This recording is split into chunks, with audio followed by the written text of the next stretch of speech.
Assalamualaikum warahmatullahi wabarakatuh. Alhamdulillahi rabbil alamin wa bihi nasta'inu ala umuri dunya waddin. Wassalatu wassalamu ala nabiyyina Muhammadin wa ala alihi wa sahbihi wa man tabi'ahum bi ihsanin ila yaumiddin. Qala Allah ta'ala fi kitabihil karim, ya ayyuhalladzina amanu taqullaha haqqa tuqatih ولا تموتن إلا وأنتم مسلمون. يا أيها الناس اتقوا ربكم الذي خلقكم من نفس واحدة وخلق منها زوجها وبث منهما رجالا كثيرا ونساء واتقوا الله الذي تساءلون به والأرحام إن الله كان عليكم رقيبا. يا أيها الذين آمنوا اتقوا الله وقولوا قولا سديدا يصلح لكم أعمالكم ويغفر لكم ذنوبكم ومن يطع الله ورسوله فقد فاز فوزا عظيما. أما بعد.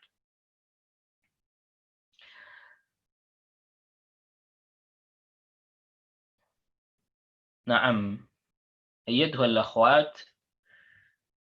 pembahasan kita pada kesempatan di pelajaran adab pada sesi ini kita melanjutkan pada adabu qada'il hajati. Ya, adab qada' hajah, buang hajat ya. Di antara adab yang kita dianjurkan untuk kita lakukan tatkala qada' al-hajah, buang hajat, yang pertama adalah al-isra'u ila qada'il hajati, bersegera menunaikan qada' hajah. Ya, apabila seseorang sudah merasakan dia butuh untuk qada' al-hajah, buang hajat, maka dia hendaknya menyegerakannya, tidak ditahan-tahan.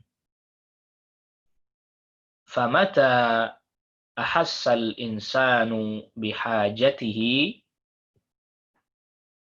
apabila atau kapan seseorang merasakan ada hajat yang dia butuhkan, ya,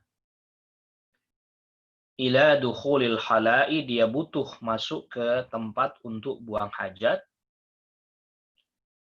asra'a ila dzalika, maka hendaklah dia bersegera menuju buang hajat tersebut atau menuju tempat buang hajat tersebut.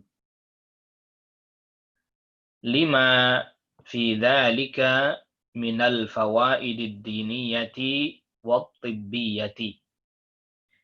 Ya, karena dalam hal itu, yaitu menyegerakan buang hajat, terdapat faedah-faedah terkait dengan agama, faedah terkait dengan at-tibbiyah, ini terkait dengan kesehatannya dari sisi medis. Faedah dari sisi agama, ya, agar dia bisa, kalau memang dia dia salat atau semisalnya, ya, dia nggak boleh tahan-tahan. Maka oleh karena itulah Rasul Shallallahu Alaihi Wasallam bersabda, la salata bihadratit ta'am wala huwa yudafi'uhul akhbathan. La salata bihadratit ta'am, tidak boleh orang salat dalam keadaan makanan sudah dihidangkan dan dia sudah sangat lapar. Wala huwa yudafi'uhul akhbathan, dan juga tidak boleh dia dalam keadaan menahan hendak buang hajat. Jadi tidak diperkenankan. Begitu juga tinjauan dari sisi medis itu akan membahayakan dirinya. Kalau dia tahan-tahan, ya, itu akan membahayakan dirinya. dari sisi tinjauan kedokteran. Yang kedua, adab yang kedua adalah al-istitaru an a'yunin nasi 'inda qada'il hajati. Al-istitar yaitu dia membuat penutup atau dia bersembunyi an a'yunin nasi dari pandangan manusia 'inda qada'il hajati ketika buang hajat. Dia sembunyi dari pandangan manusia ketika qada' al-hajah, ketika buang hajat. Li haditsil Mughirah bin Syu'bah. Karena adanya hadis dari sahabat Al-Mughirah bin Syu'bah radhiyallahu anhu. Semoga Allah meridainya. Anna an-nabiyya sallallahu alaihi wasallam. Anna an-nabiyya, bahwa sesungguhnya Nabi sallallahu alaihi wasallam kana idza dhahabal madhhaba. Nabi sallallahu alaihi wasallam apabila pergi, maksudnya pergi ke tempat untuk buang hajat. Ail khala'a, al-khala' secara bahasa berarti tempat yang sepi ya. Ya, tapi maknanya adalah ini tempat buang hajat. Nabi SAW bila pergi menuju tempat buang hajat, aba'ada, maka Nabi SAW pun menjauh. Ya, karena misalnya orang kalau di masa dahulu, orang dalam perjalanan, di perjalanan dia hendak buang hajat ya. Di masa dahulu kan tidak ada seperti sekarang ada WC umum lah atau semisalnya, tidak ada di padang pasir dan seterusnya. Maka kemudian ya Rasul SAW cari tempat yang jauh sampai orang tidak melihatnya. Ya, cari tempat yang jauh sampai orang tidak melihatnya. Bahkan dicari tempat yang agak ke bawah, cekung ke bawah, ya, sehingga kemudian orang tidak melihatnya. Ini yang disebut dengan bersembunyi dari pandangan manusia di saat itu seperti itu. Cari tempat yang jauh, yang sepi, lagi jauh dari pandangan manusia.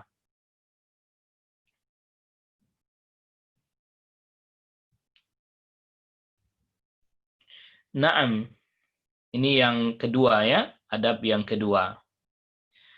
Lalu kemudian selanjutnya,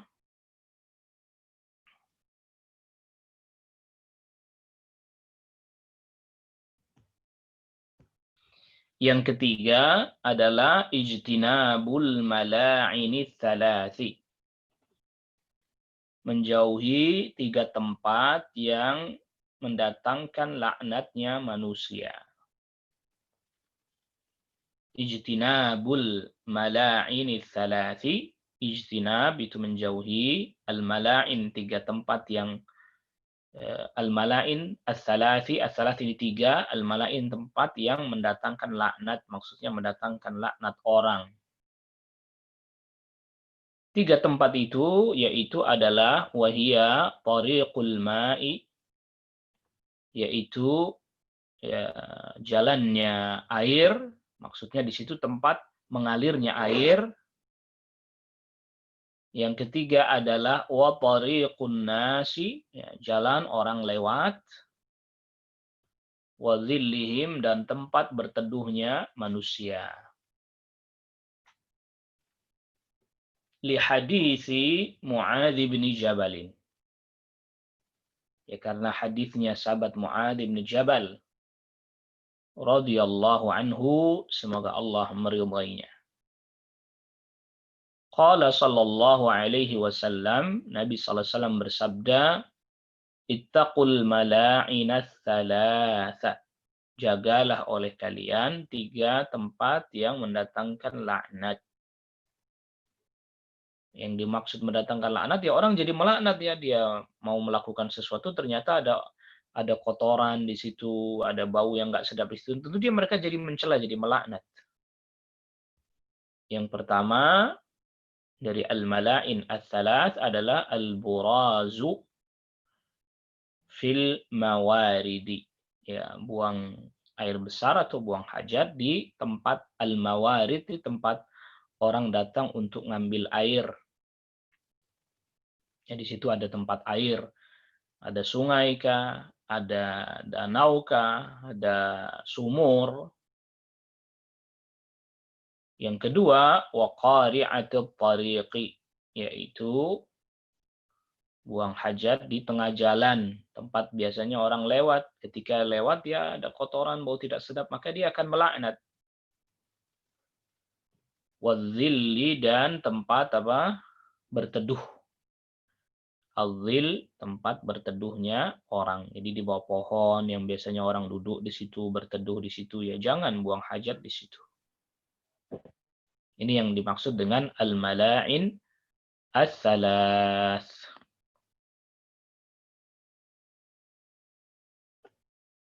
Lalu kemudian yang keempat, adamu raf'i thawbi hatta yadnuwa minal ardi. Tidak mengangkat pakaian sampai dekat dengan tanah. Ya, seperti tadi kita sudah jelaskan, di masa dahulu orang perjalanan jauh, ya, lewat padang pasir, nggak ada WC umum, nggak ada. Harus cari tempat yang jauh dulu supaya orang tidak lihat. Nah, hendaklah itu pakaiannya tidak diangkat, tidak disingkap, kecuali dia sudah dekat ke tanah, artinya dia sudah sedang mau jongkok lah, kalau seperti kita, dia mau jongkok, baru kemudian dia angkat pakaiannya. Tidak dalam keadaan berdiri, dia angkat pakaiannya. وَذَلِكَ حَتَّى لَا تَنْكَشِفَ الْعَوْرَةُ. Yang demikian itu agar supaya hatta la tankashifal auratu, sehingga aurat tidak tersingkap. Li hadithi Anasin radhiyallahu anhu, karena adanya hadis dari sahabat Anas radhiyallahu anhu, qal, berkata sahabat Anas radhiyallahu anhu, kata sahabat Anas, kana an-nabiyyu sallallahu alaihi wasallam idza arada qada al-hajati, bahwa Nabi sallallahu alaihi wasallam apabila beliau hendak qada al-hajah, ya, hendak menunaikan hajatnya, lam yarfa thawbahu, Nabi sallallahu alaihi wasallam tidak mengangkat pakaiannya, hatta yadnuwa minal ardi, sampai dia dekat ke tanah.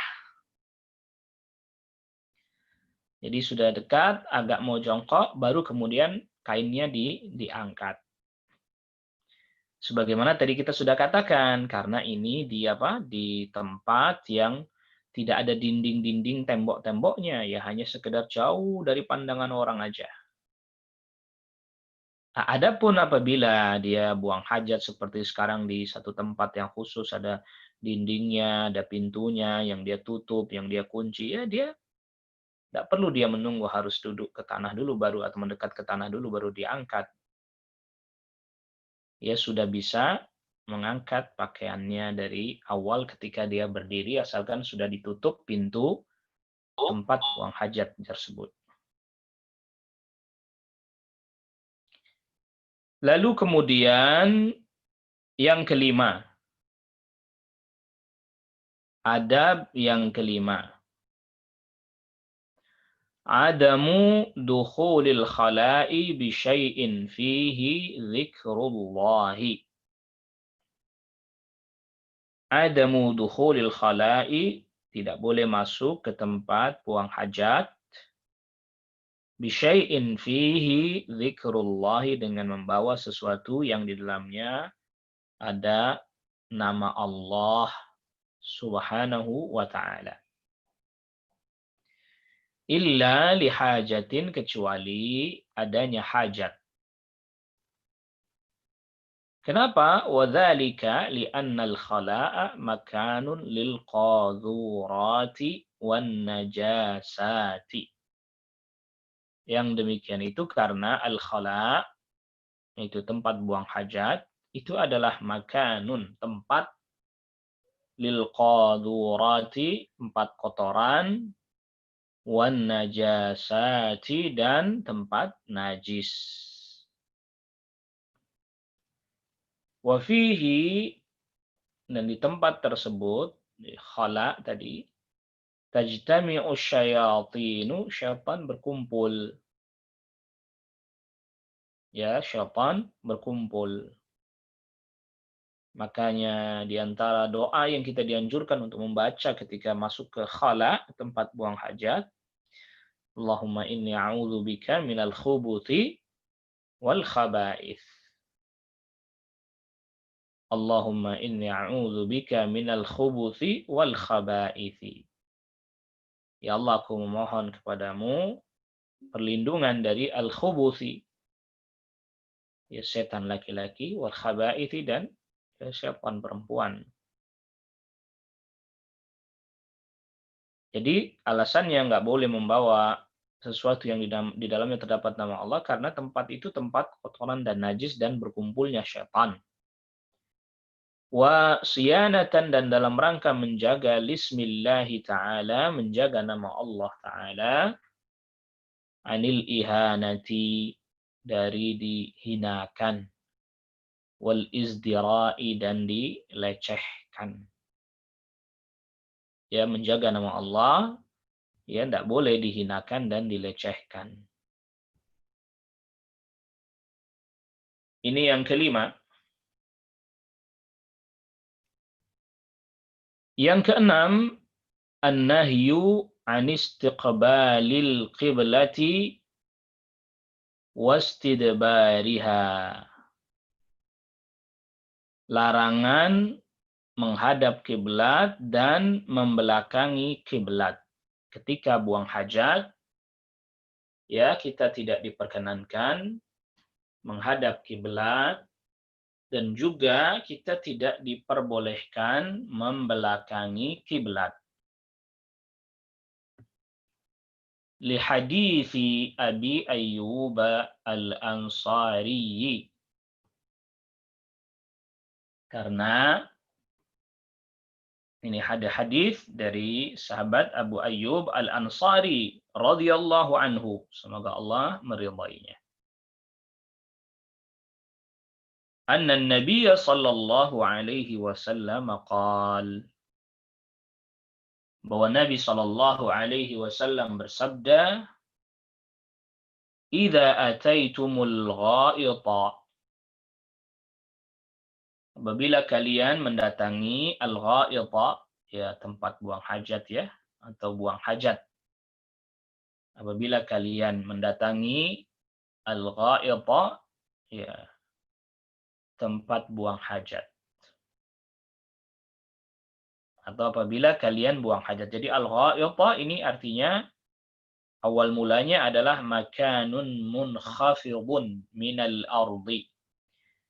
Ya tempat yang cekung ya. Ya dataran yang cekung ke bawah itu. Turun ke bawah.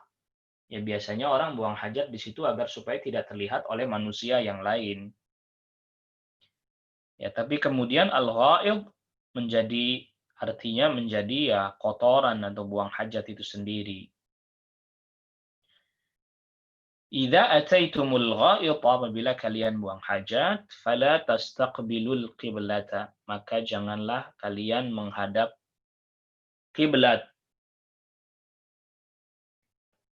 Wala tastadbiruha, dan jangan kalian membelakangi kiblat. Ya, apabila mendatangi tempat buang hajat, jangan menghadap kiblat, jangan membelakanginya, bibaulin, dengan kencing, jadi buang air kecil, au ghaitin, nah ini tadi buang air besar, Walakin syarriqu aw gharribu. Walakin syarriqu, tetapi menghadaplah ke timur. Aw gharribu, atau menghadaplah ke barat. Kok suruh menghadap ke timur ke barat? Ya, ini hadis ini karena terkait dengan orang-orang di Madinah.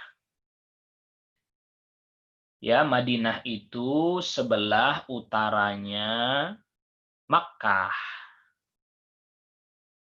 Jadi kalau dia menghadapnya ketika buang hajat menghadap ke selatan, berarti dia menghadap kiblat.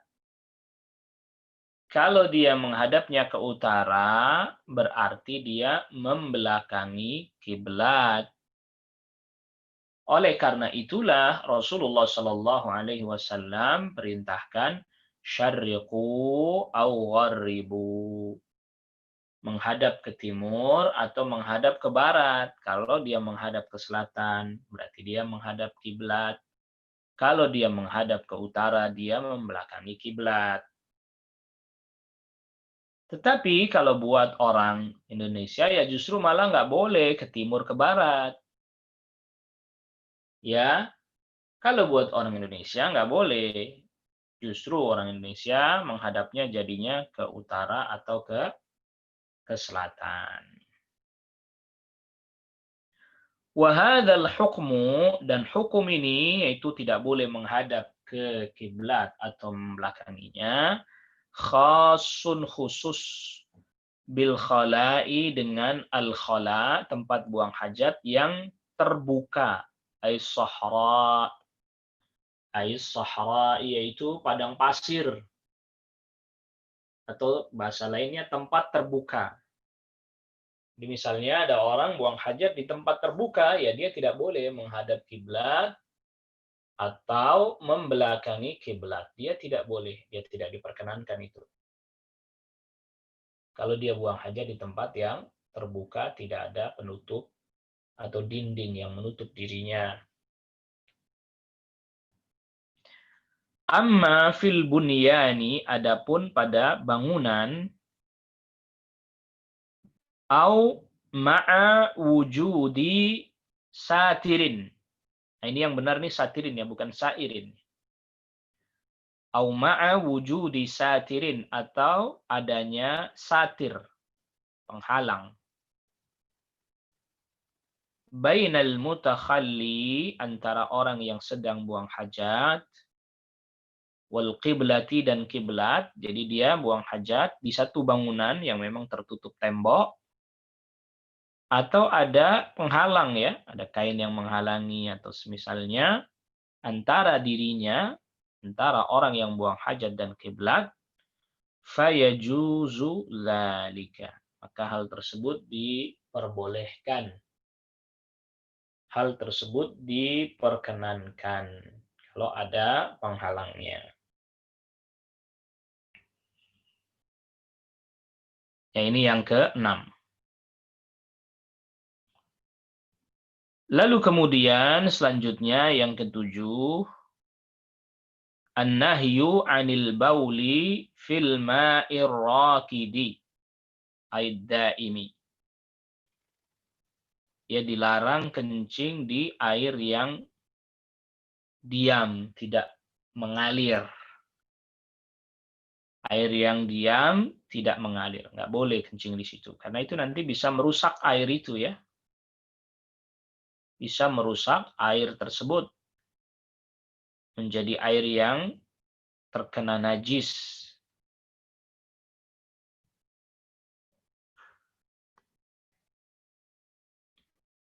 Naam.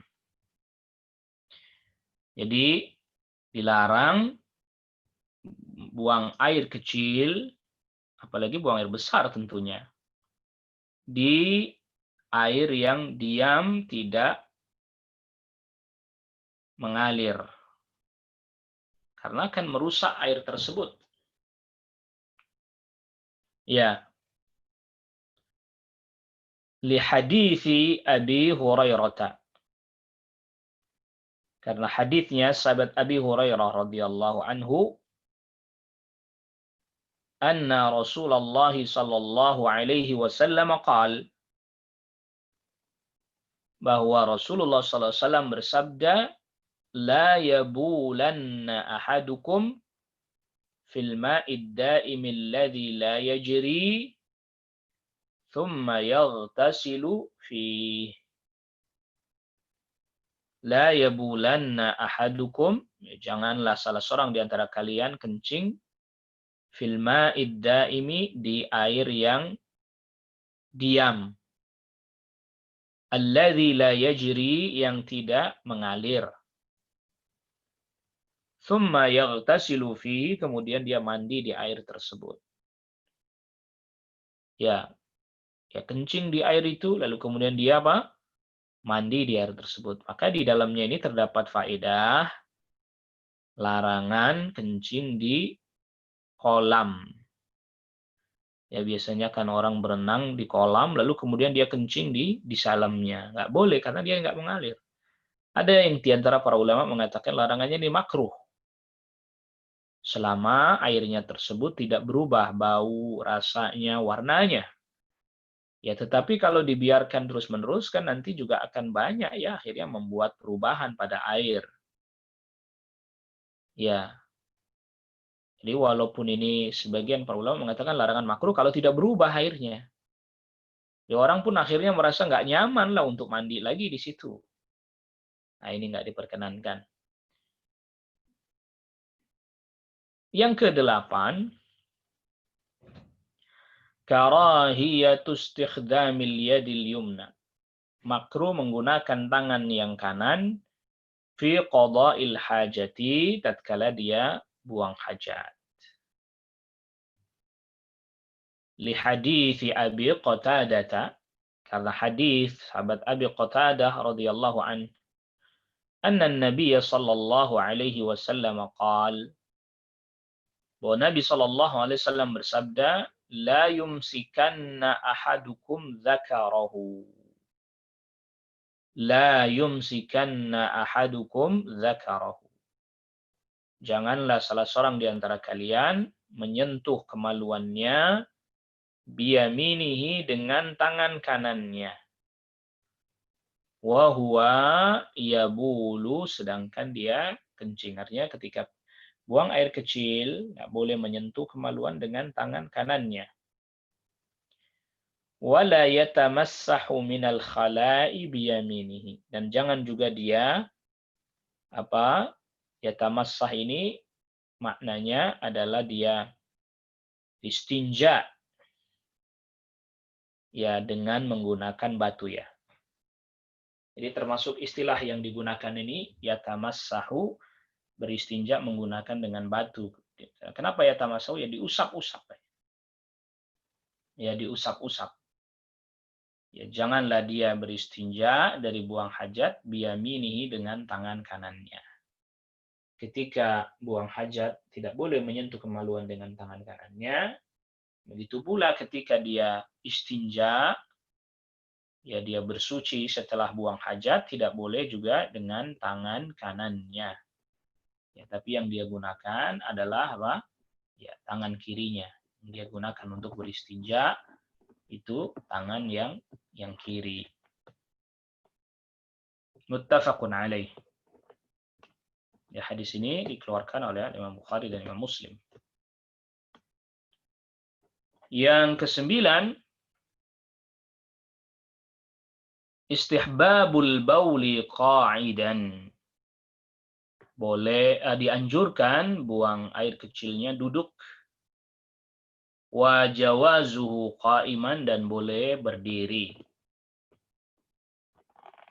Fal aslu fil bauli, maka prinsipnya dalam hal buang air kecil, ayyakuna min qu'udin, yaitu dengan duduk. Prinsipnya begitu. Hukum aslinya begitu.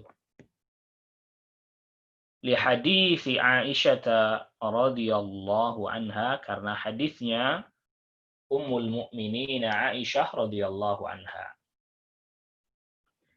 Man haddatsakum, kata Aisyah radhiyallahu anha, siapa orang yang menceritakan kepada kalian anna Rasulullah sallallahu alaihi wasallam bala qa'iman. Siapa orang menceritakan kepada kalian anna Rasulullah, bahwa sesungguhnya Rasul sallallahu alaihi wasallam bala, buang air kecil, qa'iman, dalam keadaan berdiri. Fala tusaddiquhu, maka jangan kalian benarkan dia. Ada orang bilang Rasul buang air kecil berdiri, jangan dibenarkan. Ma kana yabulu illa jalisan. Tidaklah Nabi sallallahu alaihi wasallam buang air kecil kecuali dalam keadaan duduk. Ya, rawahu An-Nasa'i. Hadis ini diriwayatkan An-Nasa'i dan disahihkan oleh Syekh Al-Albani rahimahullah taala. Ini karena Ummul Mukminin Aisyah radhiyallahu anha, karena kan nggak tahu yang bagaimana di luar di perjalanan. Tapi kalau Rasul sallallahu alaihi wasallam di rumah, ya yang Rasul sallallahu alaihi wasallam lakukan buang air kecil, duduk. Makanya Aisyah radhiyallahu anha katakan, kalau ada orang yang bilang Rasul sallallahu alaihi wasallam itu berdiri, ya, jangan kalian benarkan karena Rasul duduk. Ya, yang diketahui oleh Ummul Mukminin Aisyah di rumah begitu. Wa yajuzul baulu, dan boleh buang air kecil qa'iman, berdiri. Bisyarti ayya'mana talwitha badanihi wa thawbihi. Bisyarti ayya'mana, dengan syarat aman. Talwitha badanihi, dari mengotori badannya, wa thawbihi, dan pakaiannya. Maksudnya tidak tidak kena percikan, ya, tidak kena percikan dari air kencingnya. Wa ayya'manan nazar,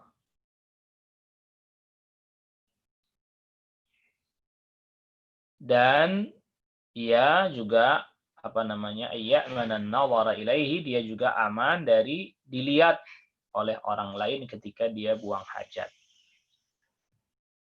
Li hadithi Hudzaifah, karena hadisnya sahabat Hudzaifah radhiyallahu anhu. Qala, berkata sahabat Hudzaifah radhiyallahu anhu, kuntu ma'an nabiyyi sallallahu alaihi wasallam. Aku pernah bersama dengan Nabi sallallahu alaihi wasallam. Fantaha ila subatati qaumin. Maka Nabi sallallahu alaihi wasallam pun menuju ke subatati qaumin. Subatati qaumin ini tempat sampah, ya, tempat satu kaum membuang sampah mereka. Fabala qa'iman, maka Nabi sallallahu alaihi wasallam pun buang air kecil berdiri. Fatanahaitu, aku pun menyingkir, menghindar. Faqala, maka sahabat Hudzaifah, maka Nabi sallallahu alaihi wasallam berkata, udnuh, mendekatlah. Fadanautu, aku pun mendekat. Hatta qumtu inda aqibaihi, sehingga aku pun berdiri inda aqibaihi, pada dua tumitnya, artinya membelakangi. Ya, sahabat Hudzaifah mendekat kepada Nabi sallallahu alaihi wasallam tapi membelakangi Nabi sallallahu alaihi wasallam. Jadi saling membelakangi. Nabi sallallahu alaihi wasallam misalnya menghadap ke satu arah, maka sahabat Hudzaifah menghadap ke arah yang lainnya. Fatawadda'a, lantas setelah buang hajat, buang air kecil, Nabi sallallahu alaihi wasallam sudah beristinja. Fatawadda'a, maka Nabi pun berwudu. Masaha ala khuffaihi, dan mengusap kedua khufnya, dua sepatunya. Ya, jadi tadi pada hadisnya Aisyah radhiyallahu anha, kata Aisyah radhiyallahu anha, kalau ada orang yang bilang Rasul kencing berdiri, nggak benar itu, jangan benarkan. Nabi nggak pernah, kecuali duduk. Loh, ternyata ini ada hadisnya sahabat Hudzaifah yang menjelaskan Rasul sallallahu alaihi wasallam pernah begitu di satu perjalanan yang bersama dengan Hudzaifah radhiyallahu anhu bersama dengan Rasul sallallahu alaihi wasallam. Maka mengumpulkan dua hadis ini, para ulama jelaskan hukum aslinya duduk, boleh berdiri. dalam keadaan tertentu tadi aman, tidak mengotori badannya tidak kena percikan, pakaiannya juga, dan seterusnya. Jadi kalau memang ternyata tidak bisa duduk, ini misalnya bagi laki-laki ya, dia cari di tempat, ternyata di tempat buang air kecilnya itu tidak ada, kecuali hanya urinoir itu, tempat buang air kecil yang berdiri itu. Sedangkan dia sudah hendak buang air kecil misalnya, ya diperkenankan, asalkan dia berhati-hati agar tidak terkena percikan ke badan atau ke tubuhnya atau ke pakaiannya. Yang ke-10, karahiyatul kalami athna'a qada'il hajati illa lihajatin. Ya, makruh berbicara, karahiyatul kalami, makruh berbicara, athna'a qada'il hajati, tatkala buang hajat. Ini nggak usah bicara ini, kadang buang hajat ngobrol. Ya, chattingan, Allah musta'an, nggak boleh.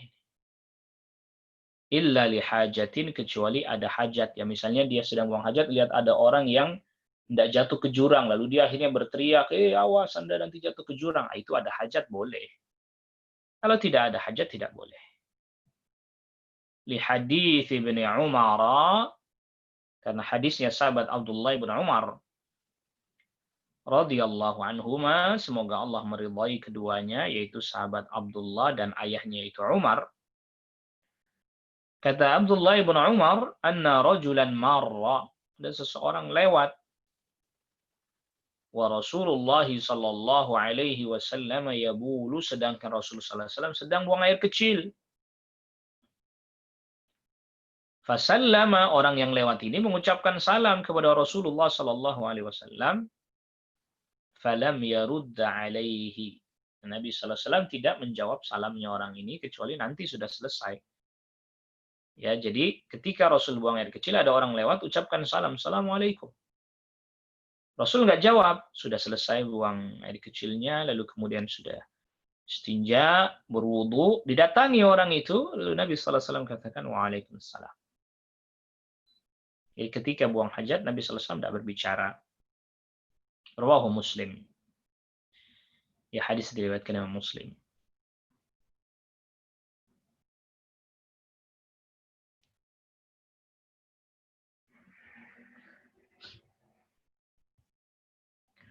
Naam. Lalu kemudian selanjutnya,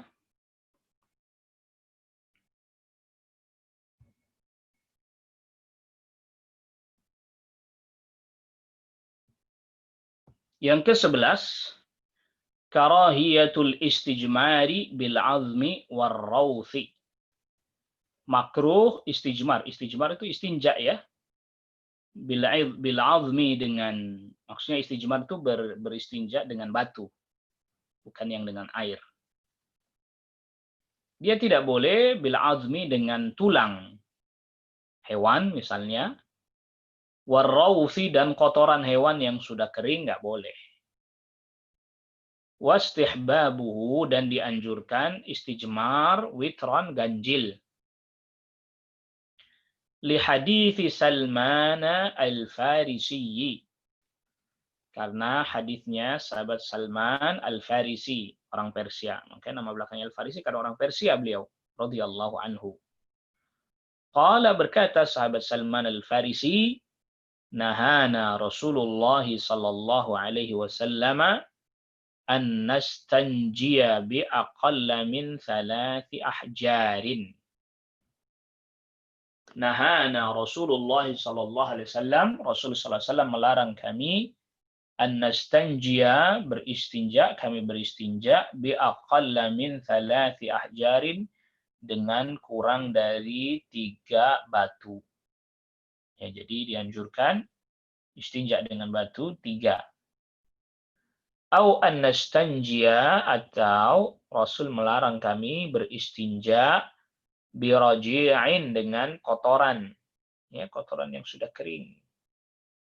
Au azmin, atau dengan tulang. Wa qala sallallahu alaihi wasallam, dan Nabi sallallahu alaihi wasallam bersabda, man istajmara falyutir. Siapa orang yang beristinja, maka hendaklah apa? falyutir, dia ganjilkan. Lalu kemudian yang ke-12, istihbabud dukhuli birrijlil yusra. Dianjurkan, istihbab dianjurkan ad-dukhul, masuk ke dalam tempat buang hajat, birrijlil yusra, dengan kaki kiri, wal khuruji, dan keluar dianjurkan, birrijlil yumna, mendahulukan kaki yang kanan. Masuk kaki kiri, keluar yang kaki kanan. Ma'a dzikri adzkarid dukhuli wal khuruji, disertai berzikir ketika masuk dan keluar. Fa'an Anasin, dari sahabat Anas, maka dari sahabat Anas ini, qala, berkata sahabat Anas radhiyallahu an, kana Rasulullah sallallahu alaihi wasallam idza dakhala al-khala'a, Rasul sallallahu alaihi wasallam apabila hendak masuk ke tempat buang hajat.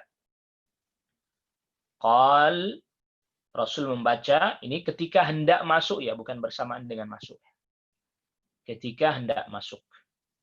Baru mau masuk ke tempat buang hajat, membaca Allahumma inni a'udzubika minal khubuthi wal khabaithi. Ya Allah, aku mohon perlindungan kepadamu dari al-khubuthi wal khabaith. Jadi maknanya, di antara maknanya, dari gangguan syaitan laki-laki dan perempuan. Wa indal khuruji, dan tatkala keluar, maksudnya sudah di luar, ya, yuqaddimu, mendahulukan rijlahul yumna, kakinya yang kanan, wa yaqulu, dan membaca ghufranaka, aku memohon ampunan kepadamu ya Allah. Ya, ghufranaka artinya aku mohon ampunan kepadamu ya Allah.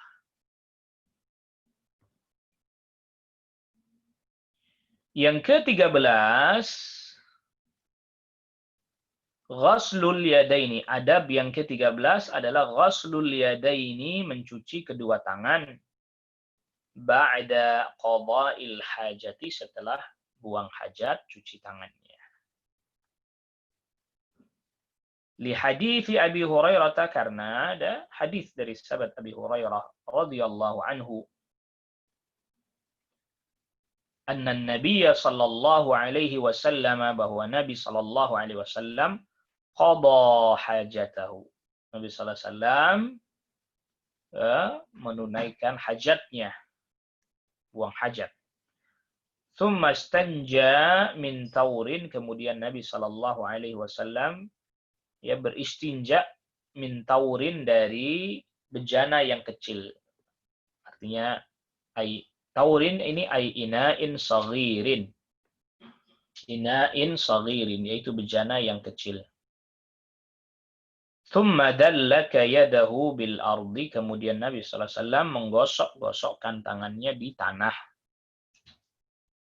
Wa fi riwayatin, dan di dalam riwayat yang lain, tsumma masaha yadahu 'alal ardi, kemudian Nabi sallallahu alaihi wasallam mengusapkan tangannya di tanah. Jadi dibersihkan. Ya. Jadi istinja min taur ini mungkin kalau kayak sekarang ya istinja dengan menggunakan gayung, lalu tangannya kemudian digosok-gosokkan ke tanah. Nah, ini maksudnya ya dicuci, kalau kayak sekarang dicuci kedua tangannya setelah buang hajat. Rawahu Abu Dawud wa Ibnu Majah. Hadis ini diriwayatkan Abu Dawud dan Ibnu Majah. Dan inilah beberapa adab yang mesti kita perhatikan ketika buang hajat. Di dalam pembahasan kali ini disebutkan ada 13 adab yang harus diperhatikan tatkala buang hajat.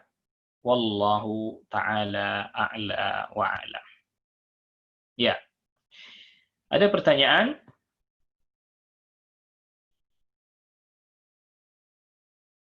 Ya, nggak ada. Kalau tidak ada pertanyaan, ya kita cukupkan dulu pelajaran kita di kesempatan kali ini terkait dengan adab qadha'il hajah. Ya, kita cukupkan dulu. Semoga Allah Rabbul Alamin memberikan kepada kita ilmu yang bermanfaat, rizki yang halal, lagi thayyib, ya, dan juga kita diberikan kemampuan untuk mengerjakan amal saleh dan amal itu diterima oleh Allah Rabbul Alamin. Wallahu a'lam, kita cukupkan dulu kajian kita di kesempatan kali ini, pembahasan pelajaran kita pada kitab Adabul Muslim fil Yaumi wal Lailah. Wassallallahu ala nabiyyina Muhammadin wa alihi washabihi wa sallama tasliman katsira. Subhanakallahumma bihamdik, asyhadu an la ilaha illa anta astaghfiruka wa atubu ilaik. Assalamualaikum warahmatullahi wabarakatuh.